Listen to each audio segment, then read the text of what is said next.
I'm gonna just request this payout right here. Boom. So before I explain you the strategy, let me show you the results it has been getting. This is the live results for the previous month of June. We got about 15R, pretty decent. And for backtesting, we have been managing quite a lot of alpha, 15, 16 each month. Here, 20, 37 for crazy results. And then even a full year where it's kind of more conservative, a couple negative months, but still not the end of the world. And you can see as the positives are always like 10, 20R. So pretty good results. The first step to the strategy is going to be, of course, my vision, which is the liquidity mastery. If you don't know this, you can go watch the other videos, but just to keep it simple, it's all a matter of watching the market go from one direction to the other, to the other, to the other, to the other, to the other, basically going from one liquid to another, and never the basic stuff that these fake gurus try to preach to you, that the market moves like this, right? Otherwise, both me and you would have just been billionaires by just buying here, right? And it isn't that simple. The way I'm trying to teach y'all is that the market tends to move like this, okay? Going from one liquid to another, to another, to another, to another, to another. And what's happening here is that people are seeing these sweeps of liquidity as breaks or structures, and they're getting trapped in between. All right, they're putting their order blocks, that ICT bullshit, and they're getting trapped. But if you already know how to read liquidity, one thing that is going to help you a lot, like it did for me, is your entry model, which I've recently changed to this. I used to have it on stop order for a breaker structure, and now I do it like this. Imagine you have your liquidity as this right here, right? On M5 or M1 even, most conservative and safe on M5 to have the better odds in your favor, you're gonna have to see the candles sweep the liquidity, of course. And then if you're looking to buy and we're sweeping a downwards liquidity, you wanna see the candle turn green with a large wick like this, sort of a rejection, right? This is essentially the rejection block entry. And then if you're looking to short, you wanna see as well the wick sweeping the liquidity and the candle becoming a red one. This again on M5 or M1. And so then as soon as this candle that has swept liquidity is finally printed and we start to print another one, you're gonna set immediately your buy limit to the wick, right? You just wanna cover your wick. This is your stop loss. And then I'll show you later for the target. So you're gonna set the buy limit, the candle is gonna start to print, is most likely gonna be maybe another green candle, but it's gonna do a wick like this. You're gonna get tagged in or like a sniper, and then price is gonna continue to go to the other upside. On the sell limit, essentially the same case. The candle starts printing here, most likely it tags you in, can stop you out as well. This is not 100% win rate. Strategy has around 40% win rate with about 4.5 risk reward, which is amazing. Now, just before I show you some examples on the charts, let's just get a quick word from our sponsor. With prop firms trust getting lower and lower, I decided to stick to one of the most established names in the industry, the Fivers. They've been around since 2016 whilst consistently being ranked amongst the top firms. With zero payout denials and over $40 million in payout split, they're probably also the only firm that allows you to get a challenge as little as $5,000 and scale it all the way up to $500K. If you feel like scaling it even further, you can try out their bootcamp challenge, which allows you to double your account at each 5% performance, going all the way up to $4 million. The Fivers is designed for long-term traders with no consistency rule and no time limits on challenges. And to add to all of this, they are also expanding to futures. So if you want to try them out, just check the description and use my code for a nice little gift. All right, on to the video. So we're around 8 a.m., 1 hour and a half before the open.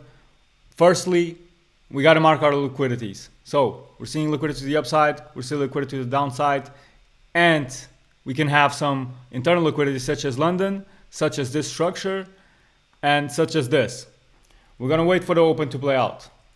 Okay, we got our London sweep. It's still 8:30. It's not yet market open, so I'm not gonna try to predict any reversals here, because once the market open, it can tag me out later. So you see, in here, you could have tried the rejection block if the market was already open and put your limit on this green candle that left a rejection, but you would have been stopped out, okay? So let's get rid of this. So we're already on this liquidity. Market still is not open. So right now we're gonna at least mark this one. Okay, we're gonna wait for the market to open at 9:30, and boom, 9:31 is making equal low, sorry. Let's continue. Boom, we finally got the sweep.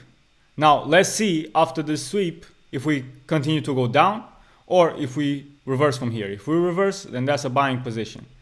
Okay, it seems like we're not having much rejection as M1, but if we go to M5, we have this.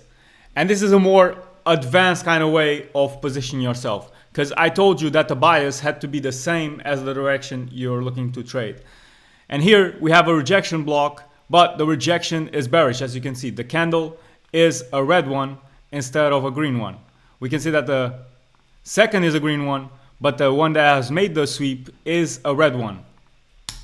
Now here what you want to do is you can consider this red one valid only if the next one is a green one, like it has been. So for the shorts, you would essentially see the wick being a green one, sweeping the liquidity. But then if you want to make it valid, the next candle would have to be a red one. Okay? So I mostly prefer to have the rejection block the same way as I showed you guys, with the same color of the bias, but sometimes this could be valid as well. So what we're gonna do here, since this was a red one and the second one was a green one making it valid, we're gonna put the limit on here. All right, we're not in yet. I'm just putting the limit here on the open of the candle, right? In this case, it was normally it's a open, but since it was a red candle, it's going to be the close, right? The stop loss just below here. And then for the TP, well, we clearly have this structure as well as this inducement, right? We have liquidity to the upside like London. And for most cases, I go for a 4R, 5R, right? In this case, we could play it at 5 or even 5.5 to this liquidity, just to keep it safe in case price goes there and then immediately reverses and continues the bearish movement, since we also have some significant liquidity to the downside. But you can also do structure if you want to, and that would be a 7.7R. Okay, so you position yourself. I mostly put the risk at around 200 to 50. Right, if I put 250, we're gonna be risking $214 to search for about 1.6K. Right, that's quite a lot, even for prop firms. I mean, if you're looking for max payout, 1.5K should do the job. So now we're gonna skip ahead, and you can see this, how we got tagged in on the very wick like a sniper. This is usually what it tends to do if it's a winning trade. Looking pretty good. And in here we're already more than 4R, 5R up. One thing that I do here is I would either be already out at 4.5, 5R. If I'm looking for structure and I can get more than 5R, like in this example, I'll usually trail it aggressive. I'll usually trail the stops aggressive, just because NQ tends to reverse and be bipolar at times. But in here, I think we get the TP, boom. Okay, and now that we got the TP, well, this strategy is just like trading like it's ping pong. So you got a winner on the buys because you were looking for some upside liquidity to be taken. Now that the upside liquidity has been taken, you can look for shorts. Now, what do we see here? If you go to M5, we can see that a bearish candle is currently forming, right? Let's see if it just ends. Yeah, okay, so you can see it, the candle ends right here, and it ends up being a red one. So right now, you can just put your limit order at the open, and again, you can go for the whole structure, which is about 7R, or you can go just for the order block of this initial move, since it has swept liquidity, and since price can just do this, come back to this level, and then continue on higher. We're gonna put the order right here. We are tagged in. Okay, let me just put this nice, and boom, we're out. And right now, price, like I said, could have had the opportunity to go back higher. And so instead of just be floating 4R, 5R and get myself tagged out on a break even, I usually, like I said, go for 4.5R, which is my average.